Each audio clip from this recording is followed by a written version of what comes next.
तेरी मेरी कहानियाँ से सभी अपडेट पाने के लिए बेल आइकन दबाएं। आज की कहानी है अमंगल सूत्र। अच्छा विनीत, चलती हूँ। अपना ध्यान रखना और खाना समय पर खा लेना। मैंने रेखा को सब समझा दिया है। तुम्हारे ऑफिस जाने से पहले वह काम पर आ जाएगी, मनीषा ने पति को समझाते हुए कहा। तभी डोरबेल बजी। मनीषा बोली, दरवाज़ा मैं खोलती हूँ। ज़रूर रेखा होगी। अब तुम जाकर नहा लो।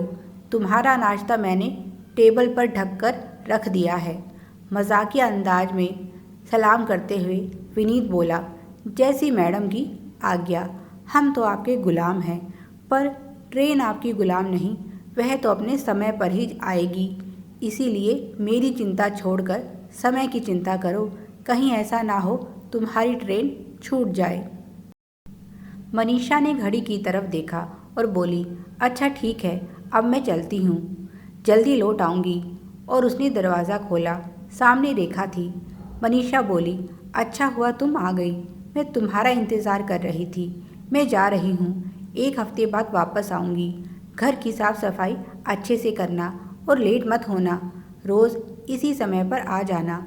रेखा बोली, ठीक है दीदी, आप बेफिक्र होकर जाइए। मैं साहब के ऑफिस जाने से पहले सारा काम कर लूँगी। और मनीषा सोसाइटी कंपाउंड में आ गई।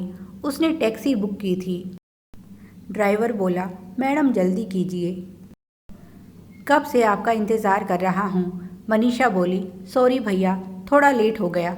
अब चलो जल्दी करो। वह दरवाज़ा खोलकर गाड़ी में बैठ गई। ड्राइवर ने उठाकर उसका बैग रख दिया। तभी मनीषा का हाथ अपने गले पर गया और उसे याद आया, वह तो अपना मंगलसूत्र पहनना ही भूल गई है। ज़रूर ड्रेसिंग टेबल पर रह गया होगा। वह बाहर निकली और बोली, बस भैया 2 मिनट, मैं अभी आती हूँ। मैं अपना मंगलसूत्र पहनना भूल गई हूँ। उसने विनीत के पास फ़ोन मिलाया, पर फिर कुछ सोचते हुए काट दिया। वह जल्दी से फ्लैट की तरफ भागी। वैसे तो उसे रेखा पर भरोसा है, पर फिर भी वह कई दिनों में लौटने वाली है।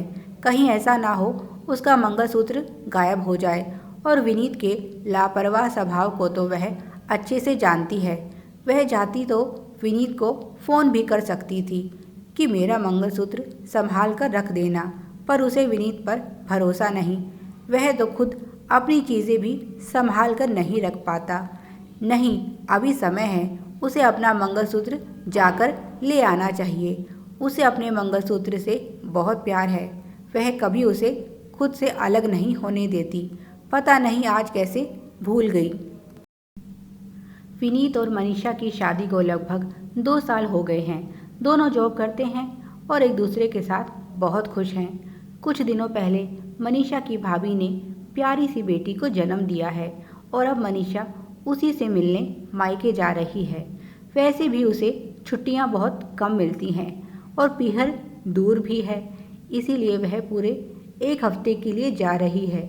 वैसे तो विनीत को भी उसके साथ जाना था, पर उसे छुट्टी नहीं मिली। मनीषा फ्लैट पर पहुंची तो दरवाज़ा खुला हुआ था। वह सीधा बेडरूम की तरफ बढ़ चली। उसने देखा रेखा कहीं नज़र नहीं आ रही।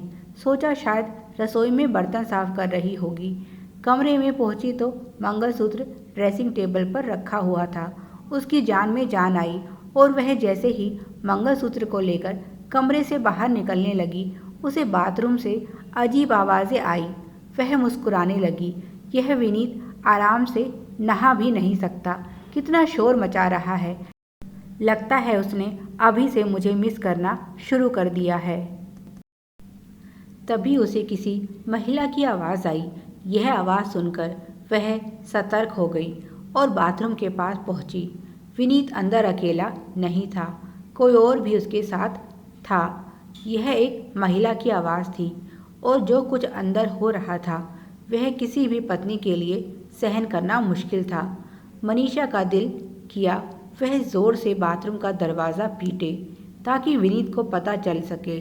मनीषा ने उसकी बेशर्मी पकड़ ली है, पर यह औरत कौन है? मेरे पीछे से कौन यहाँ आती है? उसे रेखा की याद आई। आवाज़ भी कुछ कुछ वैसी ही लग रही थी। क्या रेखा और विनीत के बीच नाजायज़ रिश्ता है? और कब से उसकी नाक के नीचे यह सब हो रहा है। जिस तरह की बेशर्मी दोनों दिखा रहे थे, उसे देखकर तो यही लग रहा था कि यह सब बहुत लंबे समय से चल रहा है। गुस्से और दर्द के कारण मनीषा की आंखों से आंसू बहने लगे। गुस्से से उसकी मुट्ठियां बंद हो गई। मंगलसूत्र अभी भी उसके हाथ में था और उसके हाथ में घाव हो गया। वह पलटी और नीचे की तरफ भागी। जब टैक्सी ड्राइवर ने उसकी यह हालत देखी तो पूछा, क्या हुआ मैडम, आप ठीक तो हैं? मनीषा ने खुद को संभालते हुए कहा, हाँ मैं ठीक हूँ। वह बोला, आप तो अपना मंगलसूत्र लेने गई थी, क्या आपको नहीं मिला? कहीं गिर तो नहीं गया? ड्राइवर को डांटते हुए मनीषा बोली, भैया पहले ही बहुत लेट हो गया है, अब जल्दी करो, कहीं ट्रेन ना छूट जाए। टैक्सी ड्राइवर सोचने लगा, अजीब औरत है, मंगलसूत्र लेने गई थी और खाली हाथ लौट आई और अब उल्टा मुझे ही डांट रही है। उसने गाड़ी स्टार्ट की और चल पड़ा। मनीषा आंसू भरी आंखों से अपने घर की तरफ देखने लगी। उसने धीरे से अपनी मुट्ठी खोली। उसका मंगलसूत्र खून से भर गया था। उसे समझ नहीं आ रहा था कि अब वह इसका क्या करे, क्योंकि अब यह मंगलसूत्र उसके किसी काम का नहीं। आज यह मंगलसूत्र उसके लिए अमंगल बन गया है। वह सोचने लगी, इससे अच्छा तो यही होता कि वह मंगलसूत्र लेने घर जाती ही नहीं। कम से कम उसके पति का फरेबी चेहरा छुपा रहता और उसका भ्रम बना रहता कि उसका पति सिर्फ और सिर्फ उसी से प्यार करता है। उसने तो सपने में भी नहीं सोचा था कि विनीत इतना नीचे गिर सकता है कि घर की कामवाली के साथ। क्या कमी थी उसके प्यार में जो विनीत ने उसे इतना बड़ा धोखा दिया। मनीषा ने फैसला कर लिया था कि वह कभी विनीत के पास नहीं लौटेगी। रेखा को दोष देने का क्या फ़ायदा, कमी तो उसके पति में है।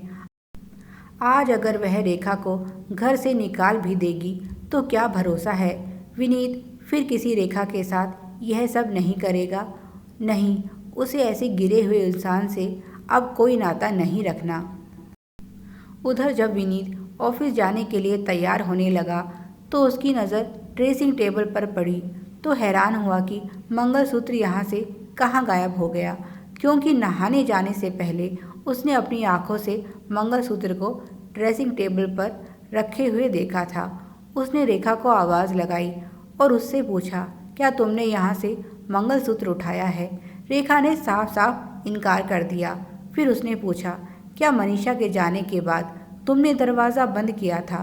रेखा बोली, नहीं, मैं तो झाड़ू लगा रही थी, आपने ही मुझे ज़बरदस्ती बाथरूम में खींच लिया। दरवाज़ा खुला था। विनीत के माथे पर पसीना चमकने लगा। वह समझ गया कि मंगलसूत्र कौन ले गया। उसने अपना मोबाइल देखा तो उसमें मनीषा की छोटी सी मिस कॉल थी। वह सब समझ गया कि क्या हुआ है और सर पकड़कर बैठ गया। रेखा बोली, क्यों साहब, क्या हुआ? क्या मंगलसूत्र चोरी हो गया है? विनीत बोला, मनीषा को सब पता चल गया है। वह ड्रेसिंग टेबल पर मंगलसूत्र भूल गई थी और उसे लेने के लिए दोबारा आई थी और उसने हम दोनों को।